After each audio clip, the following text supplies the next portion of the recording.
Alors il y a quelque temps, une magnifique femme que j'aime beaucoup, qui s'appelle Claire Do, qui accompagne les femmes à reprendre leur puissance en fait grâce à leur cycle féminin, m'a fait une proposition assez bizarre, à première vue en tout cas. Elle m'a dit, ça a l'air un peu pété ce que je vais te dire, mais ça me dit que je pourrais te proposer d'aller faire une marche avec la peur. Puis tu discutes avec elle un petit peu comme si c'était une personne à côté de toi, et puis tu vois ce qu'elle a à te dire, genre. Puis moi, j'ai fait comme, ok, pourquoi pas, on y va. Et ce que je vais en fait te lire aujourd'hui, ça fait partie de cette conversation avec la peur que j'ai eue et qui était assez hallucinante. Je m'appelle Blandine de Maillard, j'ai un site qui s'appelle Une peur à la fois, où j'aide justement chaque personne, en particulier les femmes, à transformer la peur en un outil d'amour de soi. Et aujourd'hui, en fait, je vais te lire ce que j'ai écrit parce que j'ai retranscrit cette conversation avec la peur. Et comme mon imprimante a décidé de faire la grève du travail, elle a décidé qu'elle restait en vacances aujourd'hui, j'ai pris mon ordinateur portable avec moi parce que bien sûr, je ne le connais pas par cœur. Et donc voilà, j'ai sauté le pas, j'ai fait cette conversation avec la peur, j'ai pris rendez-vous avec elle, je suis allée marcher avec elle. Et en fait, surtout, ce qui m'a vraiment halluciné, c'est le premier mot que la peur a dit. Parce qu'elle m'a dit, puis c'était vraiment la première, je lui fais bonjour, ça va, elle me fait je t'aime. Là, j'ai complètement fondu en larmes, mais vraiment. T'imagines la peur, la première chose qu'elle dit, c'est je t'aime. Et puis là, elle a poursuivi, elle me dit, je t'aime et je suis là pour te protéger, toujours. Pour protéger ce qu'il y a de plus fragile en toi. Tu sais, quand on donne l'image de Dieu qui porte quelqu'un dans les épreuves difficiles, et c'est pour ça qu'il n'y a qu'une seule trace dans le sable et pas deux, en fait, c'est moi qui te porte. C'est moi qui est ton ange gardien, celle qui veille sur toi. Regarde toute cette beauté autour de toi, c'est moi qui la supporte. Puis moi, j'étais assez étonnée, alors je lui ai demandé, toi, je croyais que l'univers s'était porté par la conscience et l'amour. Puis elle a souri, puis elle m'a répondu, ah, mais moi, je suis de l'amour. Mais je suis juste de l'amour qui n'a pas encore pu s'exprimer. J'ai halluciné un petit peu beaucoup d'ailleurs, puis je comprenais pas vraiment, donc je lui ai dit, comment ça? Et là, elle m'a répondu, moi, la peur, je suis une force de préservation.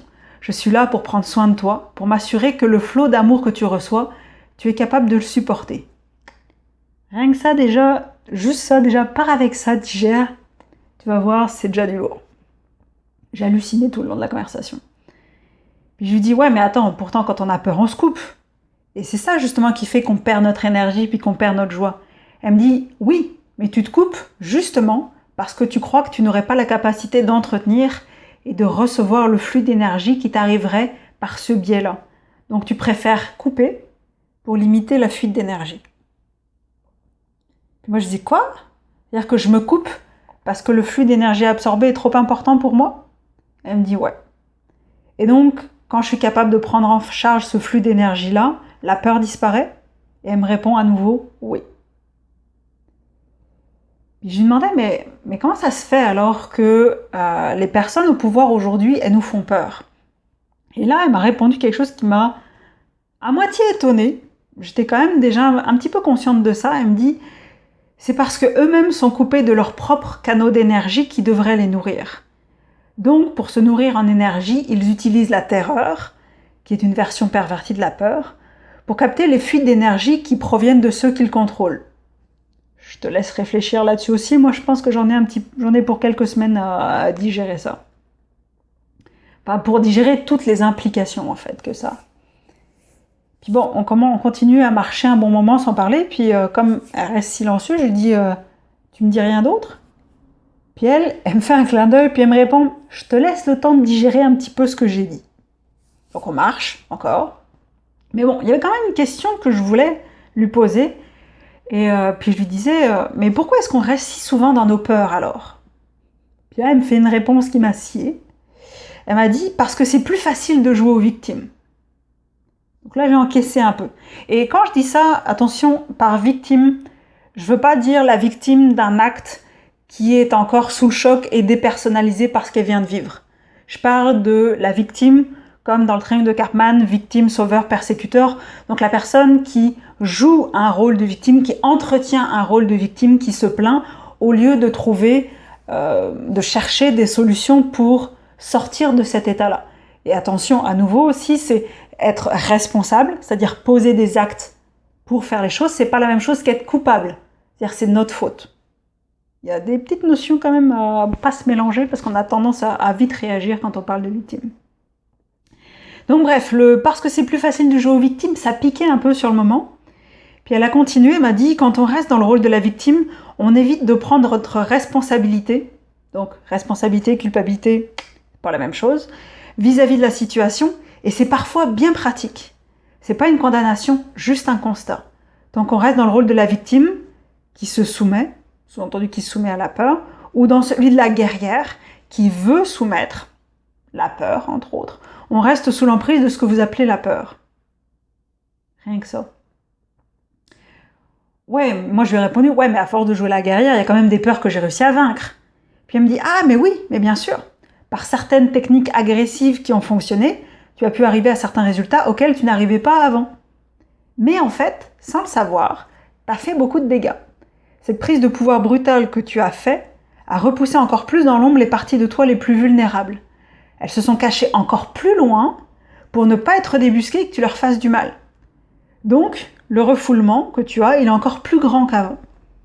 Donc oui, c'est clair, tu as réussi à atteindre certains objectifs. Par contre, toutes les parties de toi apeurées qui se sont enfouies et enfuies encore plus loin à l'intérieur de toi pour fuir la persécution que tu menais, elles vont être encore plus difficiles à atteindre maintenant. Parce qu'elles sont encore plus craintives et que là, maintenant, elles n'ont plus du tout confiance en toi. Puis elle continue, elle apporte toujours en me disant, c'est pour ça que c'est quasiment plus simple de sortir de la victime que de la guerrière. Parce que quand tu joues un rôle de victime, et on dit bien un rôle de victime, pas quand tu viens d'être victime d'une agression, ce qui n'est pas la même chose, tu dois simplement donner confiance et amour aux parties qui se cachent. Sauf que, quand tu as été guerrière, tu dois d'abord calmer les chiens de garde que tu as mis pour faire taire ce qui te faisait peur, puis réapprivoiser les parties que tu as refoulées pour qu'elles acceptent de se montrer à nouveau, petit, et ensuite leur donner confiance et amour. Donc, c'est vraiment beaucoup plus long. Puis moi, là, quand elle m'a dit tout ça, ça faisait quand même pas mal d'infos d'un coup. Puis là, je lui ai fait, ok, là, j'ai besoin de digérer un peu, hein, pause. Puis là, elle s'est mise à rigoler. Donc, comme quoi, la peur, visiblement, a le sens de l'humour. Et pas après pas, en fait, j'ai médité là-dessus. J'avais jamais vu ça sous cet angle-là, là, donc c'était assez fou, là. Mon cerveau, il bouillonnait beaucoup. Et puis, on arrivait à la fin du parcours que je faisais, là, les 1 heure de marche que je faisais, et puis elle m'a shooté une dernière chose, là, comme un peu une autre vision de la peur en forme de doggy bag, là, à emporter. Puis elle m'a dit, écoute bien, tu vas voir, plus tu as de peur, plus la réserve d'amour pour toi qui est inutilisée est grande. Je répète. Parce que moi, ça m'a juste fait à nouveau halluciner, en plus de tout ce qu'elle avait dit avant. Plus tu as de peur, plus la réserve d'amour pour toi qui est inutilisée est grande. Donc en fait, si tu as plein de peur, c'est une bonne nouvelle. C'est-à-dire que tu as une très très grosse réserve d'amour pour toi. C'est hot quand même. Si jamais tu considères que tu n'as pas de peur, c'est possible que tu aies beaucoup de refoulement.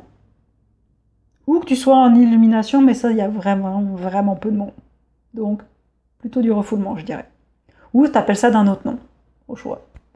Moi, ça, je me le suis noté. Plus tu as de peur, plus la réserve d'amour pour toi qui est inutilisée est grande. Ça, je trouve ça hot. Je trouve ça vraiment, vraiment cool. Et puis, justement, à la fin, je dis bientôt fini la marche. Merci pour tout ce que tu m'as enseigné. Puis elle me dit, je t'en prie, je suis toujours là pour toi. Tu peux me demander ce que tu veux, je te répondrai. Donc, c'est comme, j'ai vraiment halluciné parce que tout ce que j'ai appris, j'ai trouvé ça extraordinaire. C'est pas des trucs que je pensais avant. Et juste parce que j'ai demandé, j'ai eu la réponse. Donc, du coup, chaque semaine, j'ai décidé de faire une marche avec ma peur. Je ferai pas toujours je publierai pas toujours ce que j'ai eu comme discussion avec elle, mais peut-être qu'un jour, si jamais j'ai des demandes, je ferai un podcast avec ces marches que j'ai chaque semaine avec la peur, mais c'est hallucinant les trucs là, les prises de conscience que ça fait, c'est fou. Alors bon, peut-être que tu trouves que je suis folle en parlant à une une amie imaginaire qui s'appelle la peur. Mais c'est pas grave, je te remercie parce que la folie, c'est justement le fait que, dans ce cas-là, ça démontre que je suis pas dans le cadre habituel et ça me plaît beaucoup. Donc, je sais pas ce que ça te fait. Sérieusement, j'aimerais que tu me dises qu'est-ce que ça te fait d'entendre tout ce que j'ai dit, cette conversation, même le principe de la conversation avec la peur, et surtout aussi, si tu as trouvé des choses vraiment intéressantes, si tu as eu des remarques qui t'ont interpellé, partage cette vidéo et abonne-toi à ma chaîne YouTube et clique sur la petite cloche pour être prévenu à chaque nouvelle vidéo que je vais faire. Et si tu me regardes sur Facebook, aime la page et justement, clique sur le petit triangle pour mettre « Voir en premier ». Comme ça, tu ne manqueras aucune de mes publications. Mais ce qui m'intéresse là, tout de suite maintenant, c'est vraiment que tu me dises qu'est-ce que tu as découvert, apprécié, qui t'a vraiment percuté dans ce que je viens de dire, parce que moi, il y a pas mal de choses que je vais mettre vraiment longtemps à digérer. Et donc ça, moi, ça m'intéresserait de voir ce que tu as découvert. Et puis bien sûr aussi, si jamais tu veux entrer en contact avec mon amie Claire Do, je te la conseille tellement si tu es une femme. Sérieusement, va la voir. Il y aura de toute façon le lien vers ce qu'elle fait dans la description de la vidéo, dans les commentaires, etc. pour que tu puisses aller voir son travail parce qu'elle est vraiment top. Je regarde si j'ai fini de dire ce que je voulais dire. Ouais, moi c'est juste pour te confier, moi ce qui m'a frappé le plus, c'est le « je t'aime » au départ. Ça m'a juste scié les pattes. Et puis après, le reste de la conversation a été juste à l'image de ce « je t'aime » balancé juste au départ, comme ça, sans prévenir, à la fraîche. C'était hallucinant. En plus, c'était le matin, donc c'était vraiment à la fraîche. À bientôt. Je te dis au 3 du mois prochain pour la prochaine petite capsule sur l'outil comme... l'outil...